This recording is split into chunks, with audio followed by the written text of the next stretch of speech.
दरिया पर पहुंचे, देखा कि पुल तोड़ दिया है। तो आमिर इब्न आस ने दरिया से कहा था, ऐ दरिया, तू भी खुदा के हुक्म से बहती है और मैं भी खुदा के हुक्म से निकला हूँ, खुदा की राह में जिहाद के लिए निकला हूँ। ऐ दरिया, तू खुदा के हुक्म से चलती है तो मैं भी खुदा के हुक्म से चला हूँ, तू रास्ता दे मुझे। यह कहकर अमर इब्न आस ने अपने घोड़े को दरिया में कुदाया। तो रवायतों से साबित है कि पानी इधर का उधर रुक गया और हजरत आमिर इब्न आस और उनके साथी मुजाहिदीन के घोड़े निकल आए, उनके खुर तक सही नहीं हुए। ये इस्लाम के नाश था। तो दूसरा सजदा शुक्र में करते थे कि अल्लाह तूने मुझे मुसलमान बनाया। और आज हम लोग मुसलमान होने को छुपाते हैं। ट्रेन में चले जाओ तो लगत नहीं है कि ये मुस्लिम है कि गैर मुस्लिम। न लिबास से आज मुसलमान पहचाना जाता, न जबान से पहचाना जाता, न शक्ल से पहचाना जाता। अफसोस है कि हम 3 तरीके से पहचाने जाते, लेकिन तीनों में से किसी एक से नहीं पहचाने जाते। एक साहब है, नानपारा इलाज कराने आए थे अग्रवाल डॉक्टर के यहाँ। तो जब उसने पर्चा बनाया तो कहा भैया नाम बताओ। तो कहा पांचू। तो अब डॉक्टर साहब लिख तो लिए, लेकिन जान नहीं पे नहीं हिंदू है कि मुसलमान हो। तो कहन भैया तुम्हारे अब्बा के क्या नाम है? तो कहन मोगरे। तो फिर डॉक्टर लिखिस तो, लेकिन यार ठीक है पता लगा कि है का ही। जब मोगरे लिखिस तब फिर पूछिस भैया तुम्हारे चच्चा है कोई? कहीं हाँ। कहीं चच्चा के नाम का है? तो कहीं मांगू। परेशान। कहीं तुम्हारे दादा होता है? कहीं हाँ दादा भी है। कहीं उनका नाम? कहीं भुलई। तो कहीं पर दादा, कहीं महतो। डॉक्टर अग्रवाल हैरत में पड़ा। नानपारा कोतवाली से आगे बढ़ो, उधर से आगे बढ़ोगे तो इधर से पहले ही पड़ेगी अग्रवाल की दुकान। तो साथ में एक साहब और आए रहे, उनसे पूछी तुम्हारा नाम? तो कहीं साबिर अली। कहीं को है? कहीं नमाज सार हो। तब अग्रवाल डॉक्टर ने कहा मुझे अफसोस हो गया कि पूरी नस्ल मैंने पूछ डाली, लेकिन पता नहीं चल पाया कि तुम मुस्लिम हो कि गैर मुस्लिम हो। तुम्हारे साथ अगर कोई ना आया होता तो कैसे पता चलता? ऐ लोगों, कितने अफसोस की बात है कि आज हम अपना इस्लाम छुपा रहे हैं। अब तो चेहरे से, जबान से नहीं, किसी चीज से नहीं, इसके अलावा ऊपर और सोने पर सुहागा। अब आज का नौजवान, कुछ साल वो गोंडा गया था तो लोग अक्सर मोटरसाइकिल से लेने आते हैं बस अड्डा के लिए। गोंडा स्टेशन के लिए कई लड़का लेने आया। जब उनके मोटरसाइकिल पर हम पीछे बैठे वो चला तो कुछ दूर चले तो उनके काने पर निगाह पड़ी तो उनके भुरकी लग गई थी। पकड़े हम कहीं नहीं पापेंगे रे। कहते मौलाना साहब बम्बई के रहन तो शौक में छदा लिया रहा। हम कहा कनवा छदा रहा तो नकुनवा कहे नहीं छदाए? नकुनवा छदाए गुलाब का पहन ली थी। तो कहते मौलाना तुम तो अजीब आदमी। हमने कहा अजीब क्या बताओ? अब ये भी और आगे आ गया। मेरे दीनी भाइयों, अल्लाह ने जितनी सांस दिया है मुसलमान बन के जी लो। अल्लाह कुरान में फरमाता वला तमूतुन्ना इल्ला व अंतुम मुस्लिमून। हरगिज़ तुम न मरो मगर मुसलमान बन के मरो। दुनिया से जाओ तो मुसलमान बन के जाओ। तो पहला सजदा इंसानियत के शुक्राने, दूसरा सजदा करते थे मुसलमान होने की खुशी में, और तीसरा सजदा इस शुक्र का करते थे या अल्लाह तूने मुझे मुसलमान बना के उम्मते मोहम्मदिया में पैदा फरमाया। उम्मते मोहम्मदिया जिसकी तमन्ना नबियों ने किया। ईसा पैगंबर ने भी दुआ मांगी थी, अल्लाह मुझे तो उम्मत मोहम्मदिया में पैदा करता। मूसा अलैहिस्सलाम कहते थे काश कि मुझे उम्मत मोहम्मदिया में पैदा किया जाता। इतने बड़े बड़े नबी रसूलों ने ये ख्वाहिश जाहिर की कि अल्लाह तो मुझे उम्मत मोहम्मदिया में पैदा फरमाता, और आज अल्लाह ने हमको तुमको उम्मत मोहम्मदिया में पैदा फरमाया, लेकिन हमको इसका एहसास नहीं है। ऐ लोगों, अपने दर्जात के बारे में सोचो कि अल्लाह ने तुमको कितना बुलंद मर्तबा अता फरमाया। हज़रत जिब्रील अलैहिस्सलाम ने मेराज की रात में हुजूर से कहा था, जब हुजूर मेराज में जा रहे थे तो हुजूर ने पूछा था, जिब्रील कोई आरज़ू? हाँ, एक आरज़ू। कहा क्या? अल्लाह की बारगाह में जा रहे हैं तो अल्लाह से कह देना कि कल कयामत के दिन जब आपकी उम्मत को सिरात के ऊपर से गुजरेगी तो अल्लाह मुझे इजाजत दे दे कि मैं आपकी उम्मत के पैरों के नीचे अपने पर को बिछा दूं। नारे तकबीर, नारे तकबीर, नारे रिसालत, नारे रिसालत, मसलकी आला हज़रत, मसलकी आला हज़रत, नारे तकबीर, नारे अहले सुन्नत। अल्लाह मुझे इजाजत दे दे कि मैं आपकी उम्मत के पैरों के नीचे अपने परों को बिछा लूं और मेरे पर के ऊपर से आपकी उम्मत गुजर जाए। ये हमारे तुम्हारे कदमों की बरकत है कि जिब्रील जैसे फरिश्ते, रसूलों के फरिश्तों के सरदार हैं जिब्रील, लेकिन हमारे पैरों के नीचे पर बिछाने की तमन्ना कर रहे हैं। और हाय अफसोस, हम इतने गंदे हो गए कि इन्हीं पैरों से हम नाच देखने जाते हैं, इन्हीं पैरों से हम चोरी के लिए निकलते हैं, इन्हीं पैरों से किसी की माँ बहन बेटी की इज्जत लूटने के लिए चलते हैं। ये हमारे पैर इस्लाम में आज बड़ा अफसोस होता है कि आज मुसलमान मारे जा रहे हैं, घर जलाया जा रहा है, प्यास के लिए तड़पाया जा रहा है, लेकिन आज भी हमारा मुसलमान शादी में नाच रिंडी का कराता है। इंसानियत मर गई। तुम्हारे भाई मर रहे हैं, बेघर हो रहे हैं, कहीं कैंप में रखे जा रहे हैं, कहीं बमबारी हो रही है, और अल्लाह ने तुमको दौलत दिया तो शादी में तुम रिंडी का नाच नचा रहे हो, डीजे चला रहे हो। अफसोस है, अफसोस, इंसानियत चली गई। इंसानियत का क्या मतलब था कि दूसरे का दुख अपना दुख समझे, दूसरे की मुसीबत भी अपनी मुसीबत समझे। इंसान बनाने का मतलब, इंसानियत का मतलब यह है कि एक इंसान दूसरे इंसान के काम आए। और आज हम दूसरा रो रहा है, हम नाच करा रहे हैं, डीजे करवा रहे हैं। बहुत से तो बेहया दूल्हा के आगे डांस करते हैं, कूदत है, पेट अलग जाते, चूतर अलग जाते हैं, मालूम होता है कि बड़े कमाल की है। उनके मेहरवा ठाड़ के कहते हैं, देखो हमरे गुडवा कब्बा 2 हाथ ऊंचे नहीं बोल रहा, हमरे हैं देखो फलन के यहाँ ऊंचे नहीं समझ। क्या तरीका है?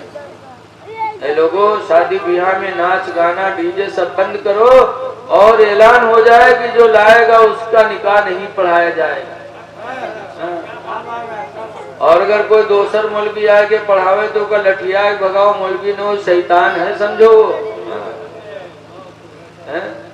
किसी को मत पढ़ाने दो, एक दूसरे की भलाई पे मदद करो। हजरत उमर फारूक आजम रज़ियल्लाहु ताला अन्हु जो सरकार के दूसरे खलीफा हैं, वो कहा करते थे, हुब्बिबा इलैया मिनद दुनिया सलास, दुनिया की 3 चीजें हमें बड़ी पसंद हैं।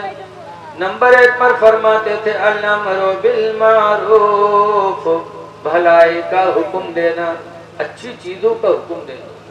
और दूसरे नंबर पर फरमाते थे, वह नहीं अनिल मुनकर, और बुराई से रोक देना। बुराई से रोकना ये रसूलुल्लाह के दूसरे खलीफा हजरत उमर को दुनिया की दूसरी चीज थी जो बहुत पसंद थी। ऐ लोगों, सहाबा के रास्ते पे चलो, कोई भी बुराई करे तो उसको रोको, रोकोगे तो खुलफाए राशिदीन की सुन्नत का सवाब भी पाओगे और अपने भाई को गुनाह से बचाने का भी सवाब पाओगे। रोक दो, कोई निकाह पढ़ा नहीं सकता बाहर का।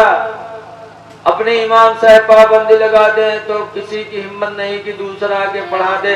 सब लोग साथ दो, इंशाअल्लाह सब लोग सवाब पाओगे और तुम्हारा पैसा बचेगा।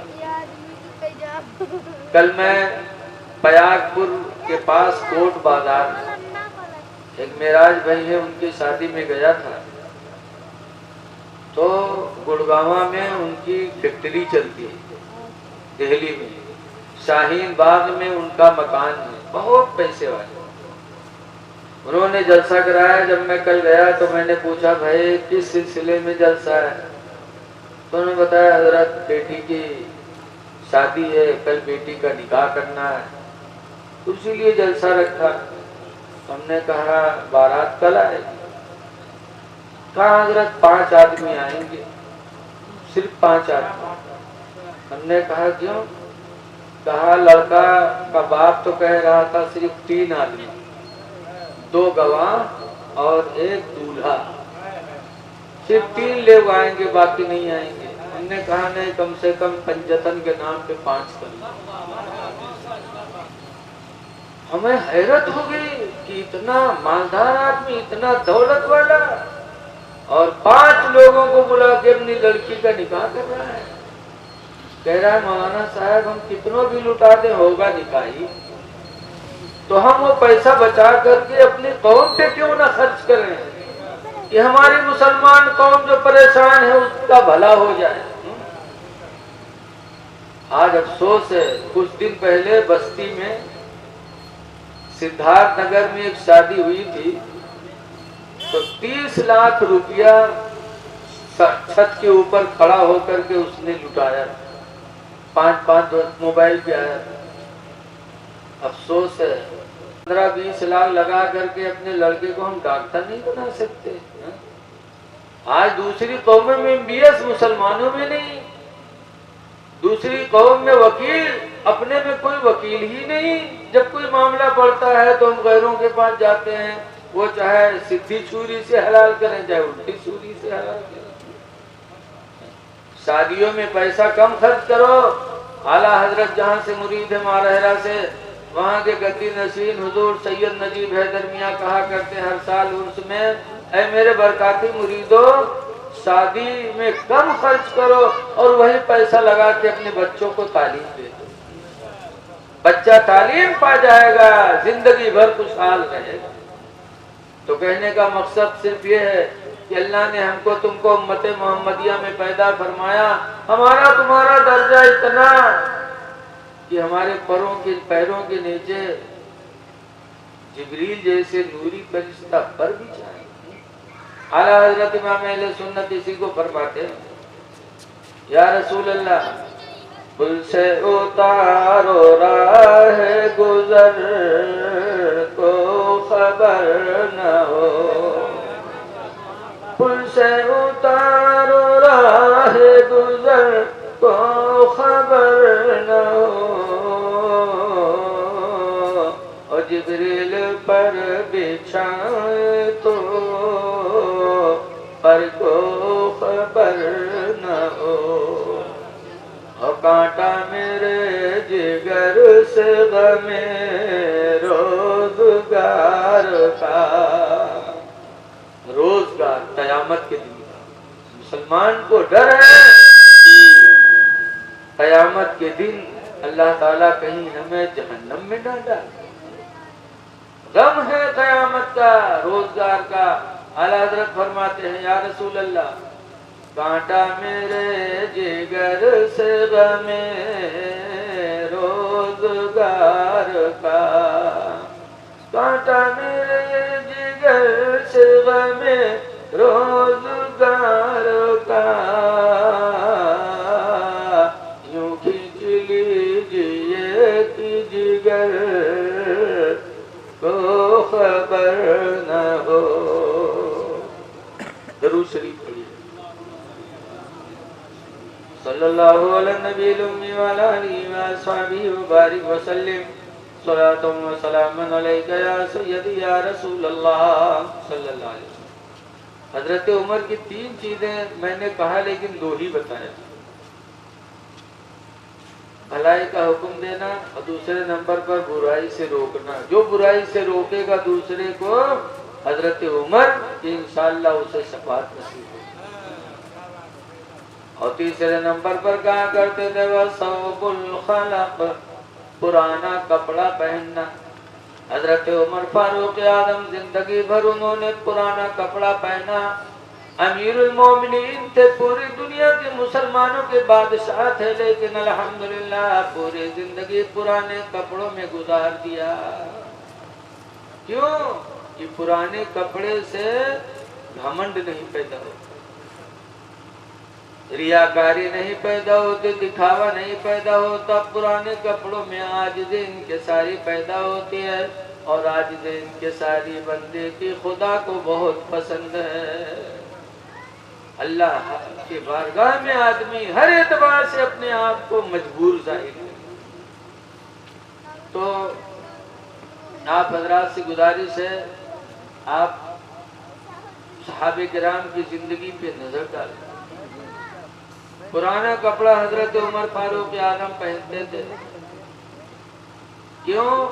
हालांकि नया कपड़ा ईद बकरा ईद में मेरे नबी की सुन्नत है, वो सुन्नत है, लेकिन आम तौर पर अमीरुल मोमिनीन पुराना ही कपड़ा पहनते थे, क्योंकि घमंड अल्लाह को पसंद नहीं है। अब जरा हमारी माँ बहनें गौर करें कि शादी ब्याह में गरारा पहनत है और के बाद इका पकड़ के ऐसे चला था, ये घमंड नहीं है। लगा थे इंसान न हो कौन आंधी को बंडर हो को उड़ाए ले जाए। ऐ मेरी माँ बहनों, वो लिबास न पहनो जिससे खुदा नाराज हो जाए। हदीस पाक में नबी हुरैरा काला काला रसूलुल्लाह सल्लल्लाहु अलैहि वसल्लम, हजरत अबू हुरैरा से रवायत है, फरमाते अल्लाह के नबी ने इरशाद फरमाया, कासियातुन आरियात, एक जमाना ऐसा आएगा कि लिबास पहने हुई औरत नंगी होगी, पहनने के बावजूद भी नंगी होगी। मुमीलातुन माइलात, दूसरे का दिल ले बैठेगी और अपना दिल दूसरे को दे बैठेगी। 1400 बरस पहले जो मेरे पैगंबर ने फरमाया था वो आज हो रहा है। ऐसा लिबास जालीदार कि जिससे बदन का हिस्सा नजर आए। आज हमारा नौजवान भी ऐसा लिबास पहनता है कि देख जिससे शर्म आए। अल्लाह ने लिबास दिया है, किस लिए दिया है? इसलिए दिया है कि आपकी इज्जत छुपे। अल्लाह कुरान में फरमाता है, या बनी आदम, या आदम की औलाद, कद अंज़लना अलैकुम लिबासा, मैंने तुम पर लिबास उतारा है। क्यों? युवारे सौआतिकुम वरीशा, इसलिए लिबास उतारा कि तुम्हारी इज्जत छुप जाए और तुमको खूबसूरती भी मिल जाए। 2 मकसद से अल्लाह ने लिबास उतारा, तो इसलिए इज्जत छुपाना जरूरी है। बहुत सी हमारी माँ बहनें नकाब पहनेंगी, उसके बाद कमर में पट्टी बांधती, ये बहुत बड़ी बेहयाई है जो जायज नहीं है। नकाब किस लिए इजाद हुआ है? इसलिए इजाद हुआ ताकि तुम्हारे बदन की इज्जत की हिफाजत करे। और जब आपने पट्टी बांध लिया कस के कमर में, तो जो मकसद था लिबास का वो मकसद आपने खत्म कर दिया। बहरहाल मैंने कुरान की आयत पढ़ी थी, अल्लाह फरमाता है, अलम यजिदका यतीमन फआवा, ऐ महबूब अल्लाह ने आपको यतीम नहीं पाया तो आपको पनाह में ले लिया। हमारे आपके पैगंबर यतीम बन के पैदा हुए, लेकिन ऐसे यतीम जो पूरी दुनिया पर अल्हम्दुलिल्लाह छा गए। आज भी अगर कोई यतीम होता है बच्चा तो गम न करे, बल्कि ये सोच ले पैगंबर की सुन्नत अदा हो रही है। हज़रत अब्दुल्ला सरकार के वालिद बहुत पैदा होने से पहले इंतकाल कर गए थे और उनकी माँ आमना कुछ दिनों के बाद शायद 6 महीने के थे कि इंतकाल कर गई। हुजूर यतीम हो गए।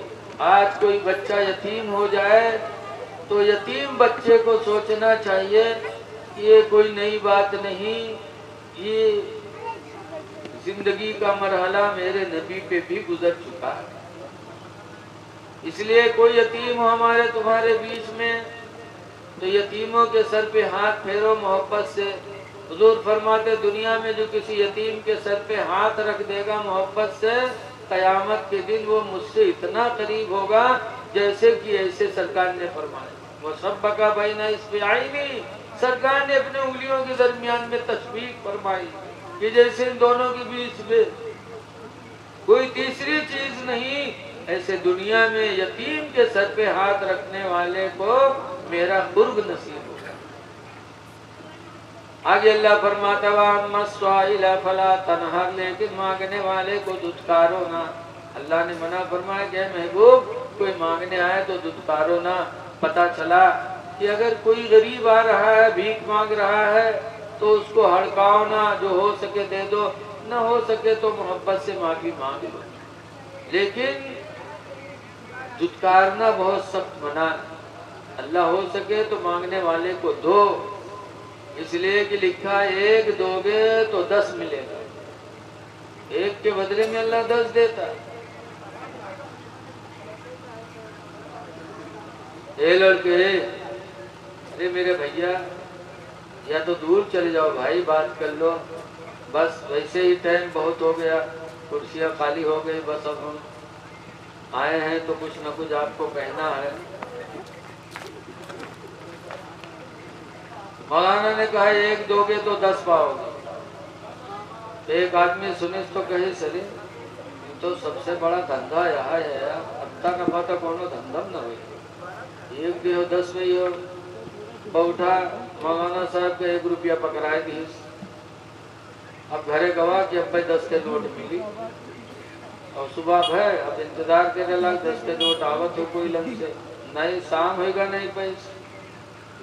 तब फिर मलबी पर खौरिया के अच्छा चूतिया बना के मलबी ठग लिए। कहा रहा एक दे हो 10 भैया, पूरा दिन गुजर गया, आप कहाँ मिली हो? कई सवेरे मलबी बताइए, अच्छा ठग ली समझा। सुबह होते होते होगा 25 हो गए। जब 25 हो गए तो खेतवा में भाग भाई खाना करे हुआ गवा तो देखी तत्ती बड़ी पर्स पड़ी, होगा खोली तो मैं 10 के नोट धरा रहा है। तब मौलवी पर और गुस्सा हुआ कि मौलवी मसला बताओ था तो पूरा नहीं बताओ तो अधूरा बताओ। आवा मौलवी से कहे कि मौलवी सुनो, मसला बताओ करो, पूरा बताओ करो, अधूरा न बताओ करो। कहीं कल तुम मसला बता रहा हो कि एक दे हो तो 10 भाई हो, कहीं बतावा तो रहा है, कहीं अधूरा मसला पूरा बताया करो कि एक दोगे 35 आएगी तो 10 पाओगे, तुमने 35 बताया ही नहीं। ऐसे ऐसे लाफेरा भी चले आते हैं मिला। लोगों, अल्लाह ने नबी से फरमाया मांगने वाले को दुत्कारो ना। इसलिए यतीम हो कोई तो भी मोहब्बत से उससे पेश आओ। कोई भिखारी आ जाए तो उसको भी अल्लाह की रजा के लिए दिया करो। रहम दिल बनो तो अल्लाह ताला आप पर रहम फरमाएगा। अब आप हजरात से गुजारिश है कि देखिए, हम मुसलमान हो गए और जब मुसलमान हुए तो हम पर इस्लाम का कानून नाफिज हो गया। अब हम कानून के खिलाफ नहीं कर सकते। तो कुरान का कानून है, इस्लाम लाने के बाद सबसे नंबर 1 पर मुसलमान पे नमाज फर्ज होती है। नमाज वो इबादत है कि मेरे नबी के जब इंतकाल होने लगा तो सरकार ने आखिरी वक्त वसीयत फरमाई, अस्सलातु व मा मलकत ऐमानुकुम, ऐ लोगों तुम पर नमाज का ख्याल रखना है और अपने मातहतों का ख्याल रखना है। नमाज कभी कदा नहीं होनी चाहिए।